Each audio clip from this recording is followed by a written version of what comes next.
with me to my regionals. So this is me waking up around 6 o'clock. This is after I got dressed. I kind of like the outfit. This is on the way to the school. Here we're on our way to Salem. Here we are at Salem and I set up my board. This is just lunch. This is some stuff from the physics lab that we went to. This one, you crank this thing for the light to turn on. This next one is very similar, except you connect it to a battery, and the battery makes the thing move on its own. Like it powers it. It was honestly really cool. I kind of wish I could do it again. Yeah, here it is. Moving by itself.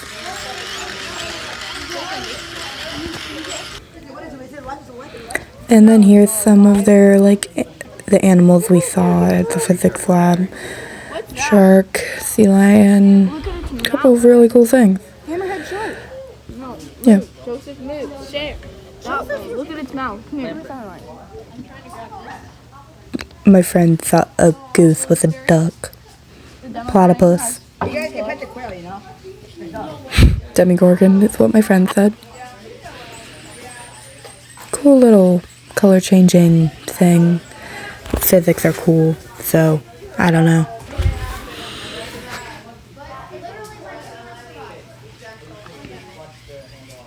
I'm messing around with my hand here, just having fun.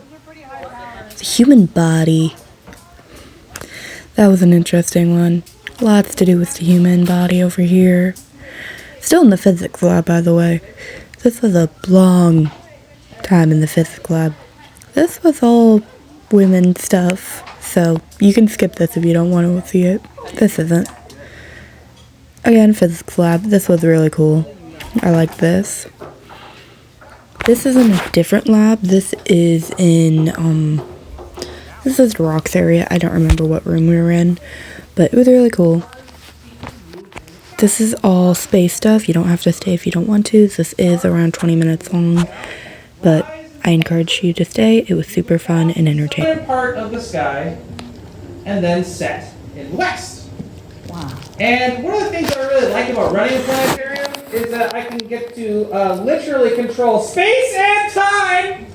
Go faster, son. There we go. Bye, son. Because I want to take a look at the stars that we can expect to see at this time of year, just after sunset and into the early morning. So we're going to let everything get nice and low.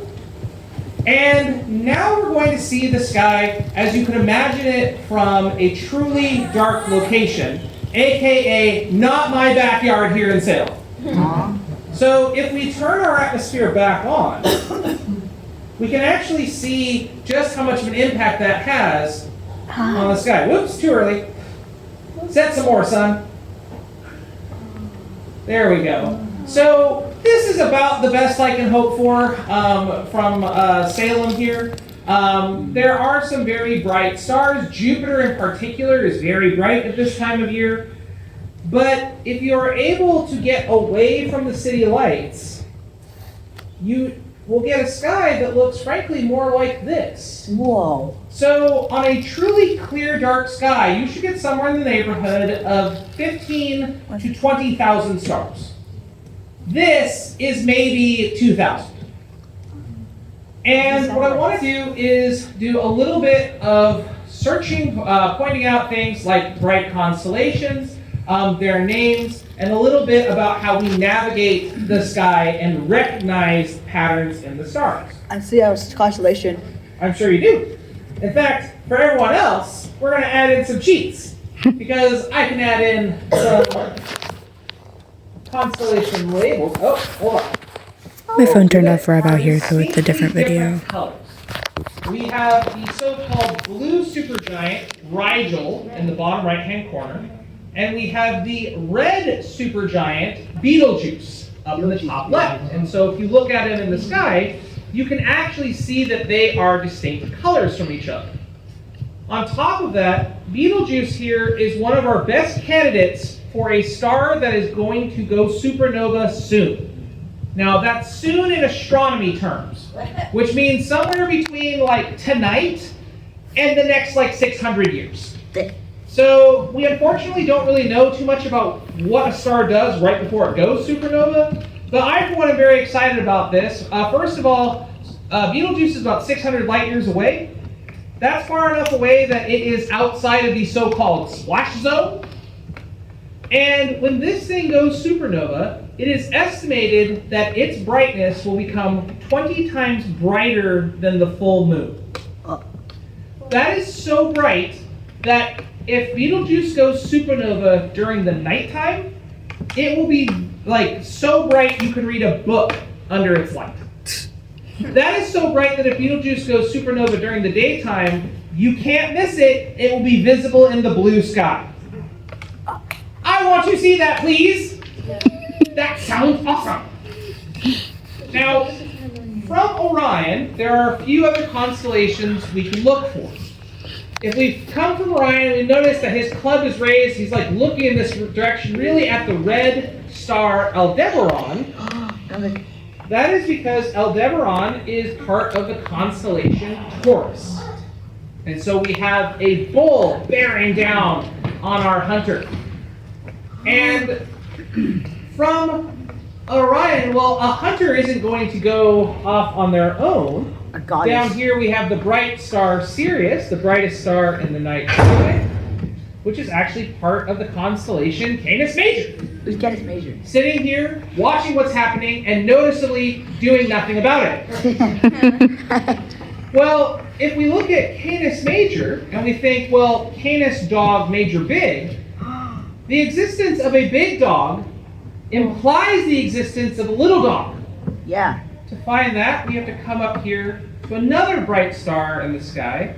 This is Procyon, because Procyon is actually in Canis Minor. And if you look carefully, you can see how Canis Minor is a constellation made up of 2 stars. That'd be hard. Okay? Yeah, so this is where I like to point out that apparently the ancient Greek astronomers had a very active imagination because they saw 2 stars and went, little dog, put it in the book. Well, up above Canis Minor, we have Jupiter, king of the planets, the largest planet in our solar system. In fact, so massive that if you were to take all of the other planets and asteroids and comets and all put them up into a ball, they combined would be less than half the mass of Jupiter. It is tremendously large. And right now happens to be hanging out with the Gemini twins. Pollux. We have Pollux and his twins right above, Castor, and they are part of the constellation Gemini. Now, if you've ever wondered why certain constellations are part of the zodiac while others aren't, such as my boy Orion here, that actually has to do with the sun. Now, I'm going to have to open a gigantic menu. The menu!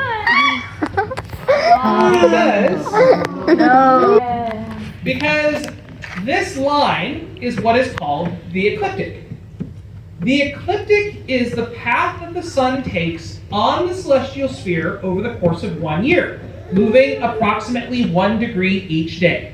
If you've ever wondered why there were 360 degrees in a circle and 365 days in a year, it's because the ancient Greeks thought that 360 was a nicer number than 365.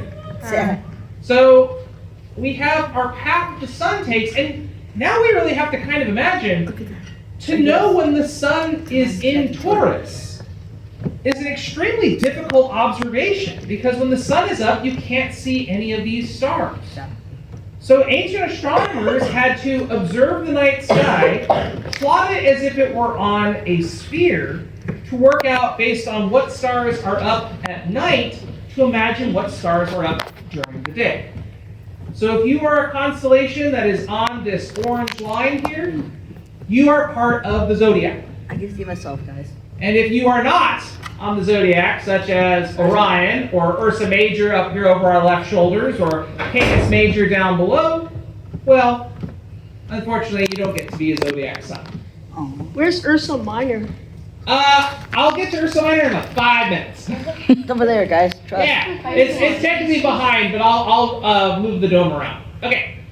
We're going to fast forward a little bit. Look at the satellites, guys. because there's a couple more constellations I want to point out before we take a look at the northern sky. So in the months to come, so every single day, the stars rise about 4 minutes earlier than they did before. So by next month, while Orion will still be up, it will be very far in the west after sunset, which means that we'll be able to see some other bright constellations. For me, the next bright constellation starts with a backwards question mark. This is the head of Leo the Lion with its bright star Regulus, because it is a regal lion. Now, Leo is fairly bright and can be seen from Salem. But notice we've got a bit of a gap here. Well, that gap you do require a dark sky to see. If you look very carefully, there's a collection of stars that seem to make a C shape. That is Aquarius. Oh, close. C4 crab. Cancer. It's Cancer. So imagine that you have the body of the crab and notice that it does not have very many legs. That's why for me, you find the C shape. That's what I can see. And that is showing us where Cancer is in the sky. Now, I'm going to go ahead and pause it there because Ursa Major is getting pretty high up, and this is a good time to turn the dome around and take a look at the north. Now, the best way to do this I found is quite quickly, but I have to give a bit of a warning. If you know you're the type of person who, say, can't read a book in a car while it's driving, or you don't like roller coasters, you're probably going to want to close your eyes during this next bit. Oh, sweet. Matt told that. Yeah, for everyone else, it's kind of cool. So, okay. So go ahead and close your eyes. For everyone else, we're going to start turning in 3, 2, 1. Whoa!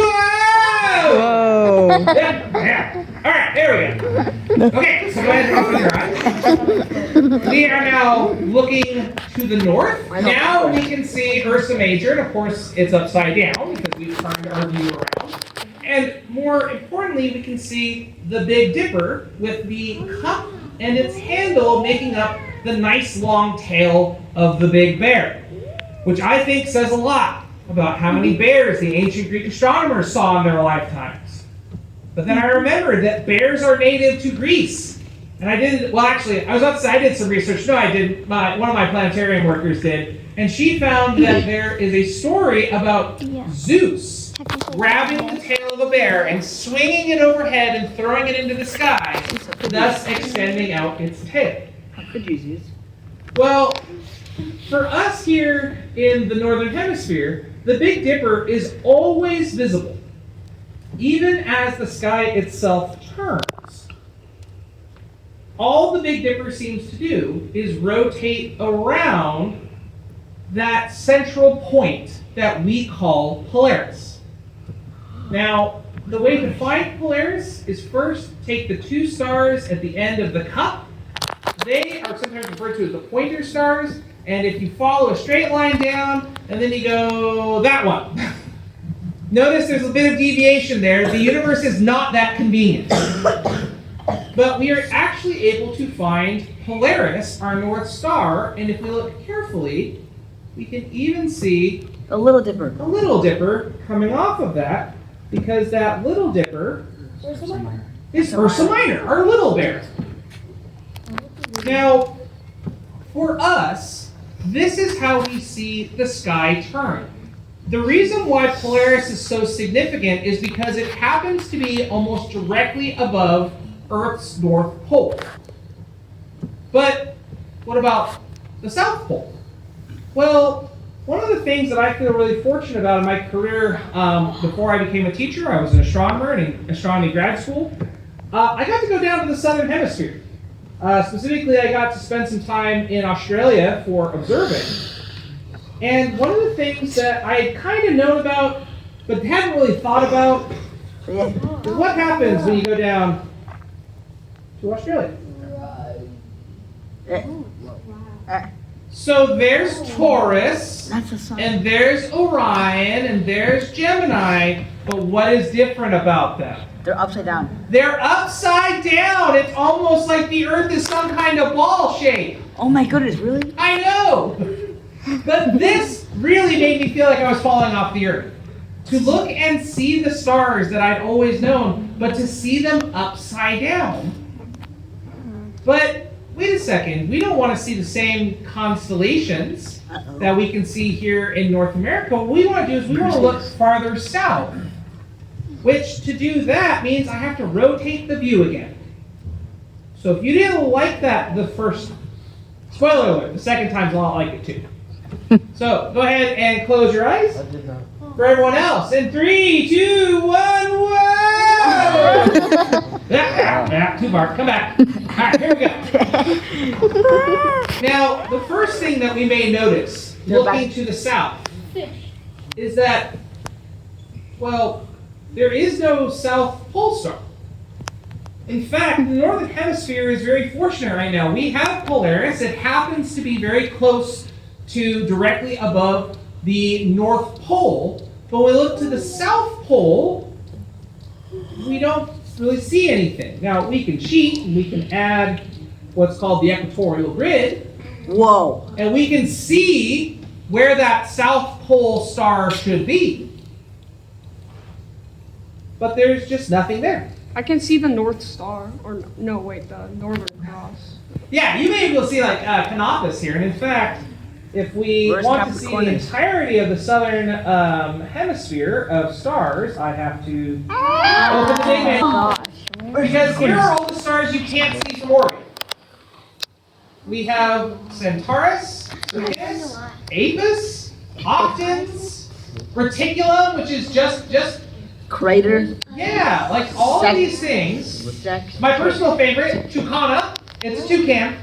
Yeah, it looks so much like Phoenix. And and here's one that you know the ancient Greeks didn't come up with. Horologium is a clock. It's just straight up a clock. I got a question. I will get to questions in just a moment. Okay. That's So Snape. hold on to your question. So the big thing here, and this is what I really hope we encourage people to do, is number one, travel in general. But number two, go down to the southern hemisphere and go stargazing. Because you will literally see stars that you cannot see from the northern hemisphere. You have to go down to the equator or ideally even farther south to make that happen. All right, what's your question? I was asking where Hercules is. Oh, we gotta go back to Salem for that. Oh. So, nope. I need to, let's see. And I got one more after that. Where's my return? Oh, why don't you let me turn? All right, fine.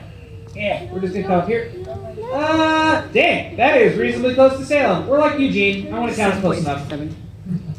So, Hercules. I see it. Yep, I was about to say, there he is. I So, notice that the sun is about to rise. Hercules is only visible during the very, very early morning.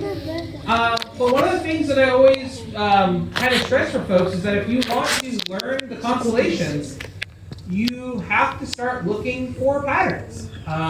For example, in the summertime, there are 3 bright stars, Altair, Vega, and Deneb, that make a triangle. They are easier to see than Cygnus the swan, Lyra the harp, and Aquila the eagle. So by looking for bright stars and then looking for other shapes associated with them, that is often a way to help out. Okay, so other thing I want to show you folks. Perseus. This guy. To show about the Hubble Space Telescope, but I need to do a little bit of finagling here. Number 1. And this is a celebration of the Hubble Space Telescope. Where are you at, HSC? There it is. Yeah, wait. Holla.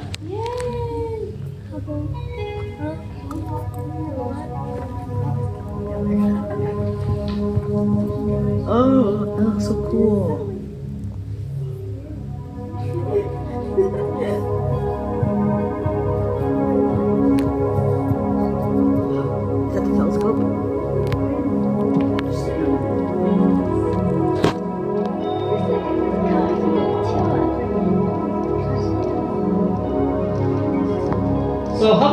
all the way back in 1990. This video was made back in 2015. It's now been in space for 35 years. We start with these so-called clouds in space that are actually the birthplace of stars. Eta Carinae is this star right here. It is one of the most massive stars we've been able to measure, and another great candidate for next supernova explosion in the Milky Way. Wait, is that like the biggest star or the brightest? It is the biggest in terms of confirmed mass. There are other stars that are theoretically more massive. Now this is a computer simulation imagining what it would look like if we flew around the Eagle Nebula, which is where you have the pillars of creation, these incredible finger-like structures that are hundreds of light years long. The trilobed Trifid, which literally just means three-fingered, with its bright newborn stars blowing away the gas.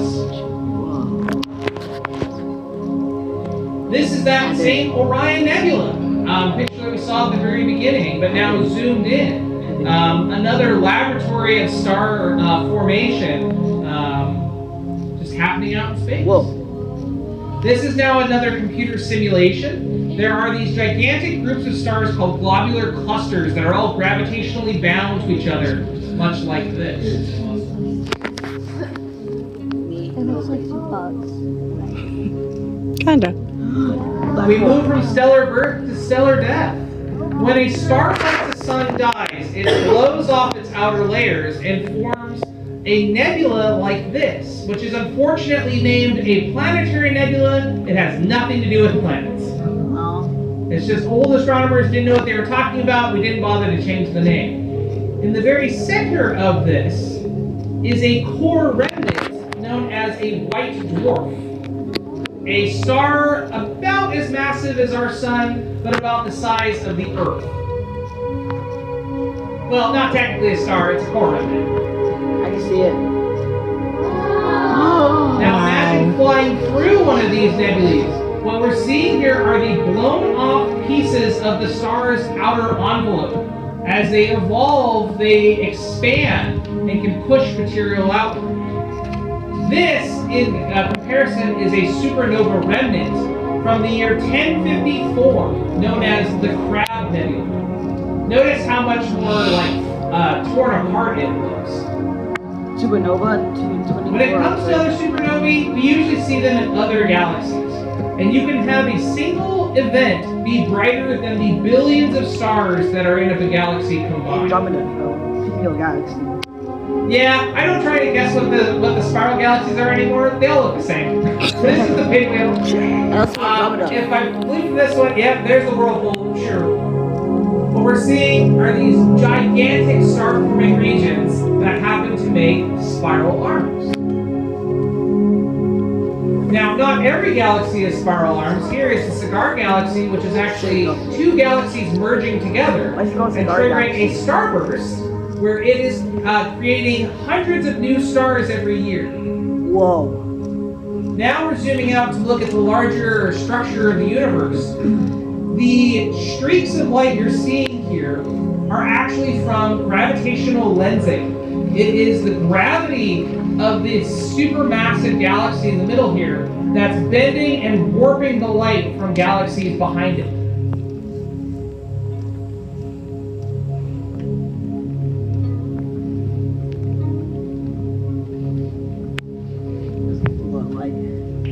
We end with a simulation of what we think the grand cosmic structure of our universe looks like. The purple here represents dark matter, the invisible substance that seems to hold the universe together.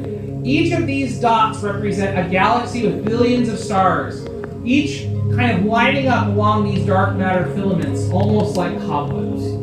Wow. So there's Hubble. 35 years and going strong. Please keep working. You do such good work.